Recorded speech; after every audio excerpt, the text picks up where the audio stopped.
Hi guys, taon-taon ako wala nakatawag tip sa inyo ano. So nakoy hatag karon nga tip nga. Di ba kaning cellphone nga muted?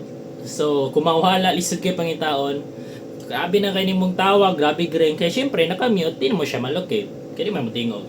So nakoy tip nga hatag sa inyo ha nga bisag naka-mute siya, atong pwede na to siya ipatingog.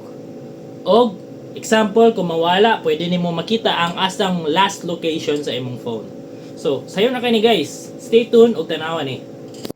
So, built-in Google app ni siya guys. Muna siyang ginatawag nga Find Hub. So, kani siya guys.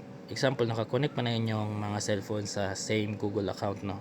So, automatic matrace ni Google kung kinsa connected sa imong email. So, kato nga cellphone is a Vivo Y29 which is connected. So, before ta mag-proceed atong sa sound, pwede na to siya matrace ang last location. Taplo ko lang ang get direction.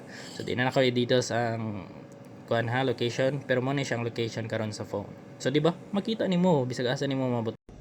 So, makita ninyo muted na siya. Testingan na to tawag sa Messenger para makita ninyo. Tawagan na ako na yung kuan. Walay sounds, di ba? Walay sounds. So, palungan ta na. So, dili na to gamiton ang katong app. So, katong app, so, i-play sound na to. I-play sound. Tapo ko ng play sound. Di ba? Wala ni sika pero gatingog. So, di ba? Malupit na nanhimo imong phone. Nga na read ka dali, guys.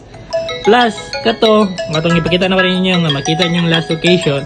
In case gani mawala inyong cellphone, makita ninyo.